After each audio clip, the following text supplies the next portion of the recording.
ইতিহাসের পাতায় মাঝে মাঝে এমন কিছু মুহূর্ত আসে যখন একটি ভুল সিদ্ধান্ত পুরো সাম্রাজ্যের পতনের কারণ হয়ে দাঁড়ায়। গত কয়েকদিন ধরে মধ্যপ্রাচ্যের আকাশে যে বারুদের গন্ধ, তার পেছনে লুকিয়ে আছে ইসরায়েল আর যুক্তরাষ্ট্রের একগুচ্ছ হিমালয় সম ভুল। হ্যাঁ, আপনি ঠিকই শুনেছেন। পশ্চিমা বিশ্বের বাঘা বাঘা রণকৌশলী আর গোয়েন্দা সংস্থাগুলো ইরানের শক্তি পরিমাপে এমন সব গাণিতিক ভুল করেছে যা এখন খোদ হোয়াইট হাউস আর তেল আবিবের অস্তিত্বকে প্রশ্নের মুখে দাঁড় করিয়ে দিয়েছে। ইসরায়েলি মোসাদ আর আমেরিকান সিআইএ ভেবেছিল ইরানের ওপর আঘাত করলেই তাসের ঘরের মতো ভেঙে পড়বে পারস্যের এই সিংহ, কিন্তু বাস্তবে যা ঘটেছে তা দেখে পেন্টাগনের জেনারেলদের কপালে এখন চিন্তার ভাঁজ। ট্রাম্প প্রশাসনের হুঙ্কার আর নেতানিয়াহুর আস্ফালন এখন বুমেরাং হয়ে ফিরে আসছে। কেন ইসরায়েলি গোয়েন্দাদের দম্ভ আজ ধুলোয় মিশে গেল? কেন মার্কিন যুদ্ধ জাহাজগুলোতে মিসাইলের টান পড়েছে? আর সবচেয়ে বড় প্রশ্ন, ইরানের আকাশ কি সত্যি অপরাজেয়? আজকের এই প্রতিবেদনে আমরা সেই গোপন সমীকরণের ময়নাতদন্ত করব যা মূলধারার সংবাদ মাধ্যমগুলো এড়িয়ে যাচ্ছে। তাই ভিডিওটি শেষ পর্যন্ত দেখুন, কারণ আজ আমরা অনেক অজানা সত্যের পর্দাফাঁস করতে যাচ্ছি। পশ্চিমা বিশ্লেষকরা এখন আঙুল তুলছেন ইসরায়েলি গোয়েন্দা সংস্থাগুলোর সেই তথাকথিত অপরাজেয় ভাবমূর্তির দিকে। বিশ্লেষকদের মতে তেল আবিব এবং ওয়াশিংটন তিনটি মারাত্মক কৌশলগত ভুল করেছে। প্রথম ভুল, ডিক্যাপিটেশন স্ট্রাইক বা শীর্ষ নেতৃত্বের নিধন। ইসরায়েলি নীতি নির্ধারকদের বদ্ধমূল ধারণা ছিল যদি ইরানের শীর্ষ নেতৃত্বকে লক্ষ্য করে সুনির্দিষ্ট হামলা চালানো যায় তবে পুরো শাসন ব্যবস্থা মুহূর্তেই ধসে পড়বে। তারা ভেবেছিল কাঠামো থেকে মাথা সরিয়ে দিলেই রাষ্ট্র ব্যবস্থা পঙ্গু হয়ে যাবে, কিন্তু তারা এটা বুঝতে ব্যর্থ হয়েছে যে ইরানের ক্ষমতা কাঠামো কেবল ব্যক্তির ওপর নয়, বরং একটি শক্তিশালী আদর্শিক ও প্রাতিষ্ঠানিক কাঠামোর ওপর দাঁড়িয়ে। দ্বিতীয় ভুল, কৃত্রিম বিদ্রোহের দিবাস্বপ্ন। চলতি বছরের শুরুতে ইরানের অভ্যন্তরে একটি পরিকল্পিত বিদ্রোহের আবহ তৈরি করার চেষ্টা করেছিল পশ্চিমা গোয়েন্দারা। উদ্দেশ্য ছিল বিশ্বকে দেখানো যে ইরান ভিতর থেকেই ভেঙে পড়েছে।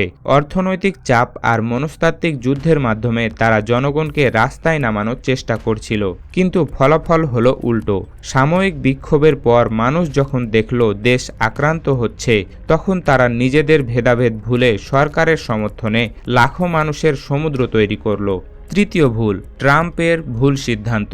ইসরায়েল ডোনাল্ড ট্রাম্পকে উৎসাহিত করেছিল ইরানের সর্বোচ্চ নেতাকে সরাসরি টার্গেট করতে। তাদের ধারণা ছিল ইরানিরা মুক্তির জন্য মুখিয়ে আছে, কিন্তু হামলার পর দেখা গেল সম্পূর্ণ ভিন্ন চিত্র। জনগণের প্রতিশোধের আকাঙ্ক্ষা ইসরায়েল ও যুক্তরাষ্ট্রের পুরো অঙ্কটাই ওলটপালট করে দিল। প্রতিরক্ষা বিশ্লেষকরা এখন ইসরায়েলের আকাশ প্রতিরক্ষা ব্যবস্থার সীমাবদ্ধতা নিয়ে মুখ খুলছেন। যদিও ইসরায়েল তাদের মিসাইল খরচের তথ্য গোপন রাখে, কিন্তু স্যাটেলাইট ও ভিডিও ফুটেজ বিশ্লেষণ করে বিশেষজ্ঞরা যা দেখেছেন তা আঁতকে ওঠার মতো। ইরানের একটি মাত্র মিসাইল ঠেকাতে ইসরায়েলকে কখনো কখনো 8 থেকে 12টি ইন্টারসেপ্টর বা প্রতিরোধী মিসাইল ব্যবহার করতে হচ্ছে। এর কারণ হলো ইরানের নতুন প্রজন্মের মিসাইলগুলো। সাবেক ব্রিটিশ কূটনৈতিক অ্যালিস্টার কুকের মতে ইরানের মিসাইলগুলো এখন মাঝপথে দিক পরিবর্তন করতে সক্ষম। ফলে ইসরায়েলের অত্যাধুনিক রাডারগুলো এগুলোকে শনাক্ত করতে পারলেও ধ্বংস করতে হিমশিম খাচ্ছে। এর সোজা অর্থ হল ইসরায়েল অত্যন্ত দ্রুত গতিতে তাদের প্রতিরক্ষা মিসাইলের মজুদ শেষ করে ফেলছে। একটি দীর্ঘমেয়াদী যুদ্ধে এই ঘাটতি ইসরায়েলকে সম্পূর্ণ অরক্ষিত করে দিতে পারে।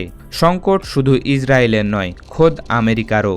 সমর বিশেষজ্ঞদের অনুমান ছিল যুদ্ধের শুরুতে মার্কিন ডেকগুলোতে প্রায় 500 থেকে 600 টমাইক মিসাইল মজুদ থাকতে পারে, কিন্তু ইরানে হামলা চালাতে গিয়ে এই মজুদের একটি বড় অংশ এরই মধ্যে খরচ হয়ে গেছে। পেন্টাগনের ভয় হলো যদি হামলার এই গতি বজায় থাকে তবে বিশ্বজুড়ে আমেরিকার যে সামরিক ভারসাম্য তা ঝুঁকির মুখে পড়বে। বিশেষ করে দক্ষিণ চীন সাগর বা ইউক্রেন সীমান্তে কোনো পরিস্থিতি তৈরি হলে আমেরিকার হাতে পর্যাপ্ত মিসাইল থাকবে না। এই অভাবনীয় গোলাবারুদ সংকট ট্রাম্প প্রশাসনকে এক গভীর চোরাবাড়িতে ফেলে দিয়েছে। একটি বড় রহস্যময় দিক হলো হামলাগুলো কিভাবে হচ্ছে। সাধারণ মানুষ ভাবছে আমেরিকান যুদ্ধবিমান হয়তো ইরানের আকাশে ঢুকে বোমা ফেলছে, কিন্তু বাস্তবতা ভিন্ন। অ্যালিস্টার কুক বলছেন এখন পর্যন্ত কোনো মার্কিন বা ইসরায়েল ইসরায়েলি বিমান ইরানের আকাশ সীমার ভেতরে প্রবেশ করার সাহস দেখায়নি। কেন? কারণ ইরানের আকাশ প্রতিরক্ষা ব্যবস্থা এখন দুর্ভেদ্য। ড্রোন বা দূরপাল্লার মিসাইলের ওপর নির্ভর করার মানেই হলো তারা ইরানের আকাশ সীমার ভেতরে বিমান পাঠানোর ঝুঁকি নিতে পারছে না। যদি কোনো একটি স্টিলথ বিমানও ইরান ভূপাতিত করতে পারে, তা হবে আমেরিকার জন্য ইতিহাসের সবচেয়ে বড় সামরিক লজ্জা। ওয়াশিংটনের মিডল ইস্ট ইনস্টিটিউটের ইরান বিশেষজ্ঞ অ্যালেক্স ভাটানকা একটি ভয়ঙ্কর সতর্কবার্তা দিয়েছেন।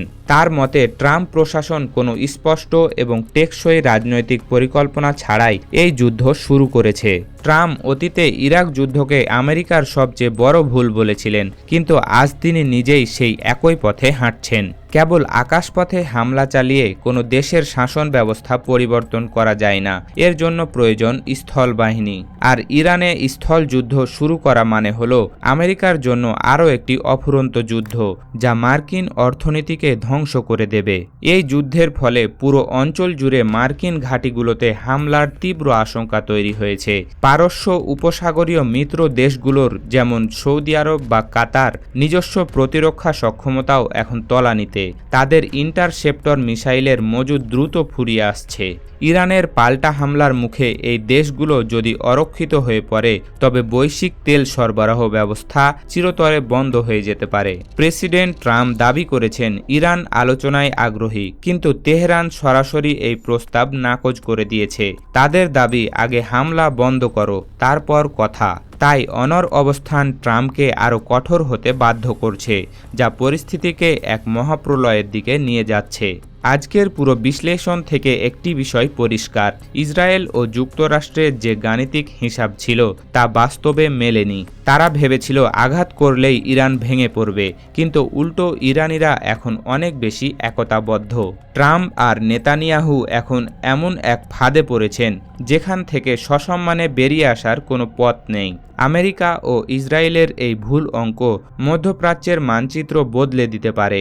এটি আর কেবল একটি সামরিক সংঘাত নয়, এটি এখন অস্তিত্বের লড়াই। এই লড়াইয়ে শেষ পর্যন্ত কে জিতবে তা সময় বলবে। তবে আপাতত ইসরায়েল ও যুক্তরাষ্ট্র তাদের ইতিহাসের সবচেয়ে বড় ভুলের খেসারত দিচ্ছে। প্রিয় দর্শক, আপনার কি মনে হয় ইসরায়েল ও যুক্তরাষ্ট্রের এই কৌশলগত ভুল কি তাদের পতনের শুরু? ইরান কি পারবে এই অবরোধ আর হামলা মোকাবিলা করে টিকে থাকতে? আপনার মতামত আমাদের কমেন্ট বক্সে অবশ্যই জানাবেন। ভিডিওটি ভালো লাগলে লাইক দিন এবং শেয়ার করে সত্য ছড়িয়ে দিন।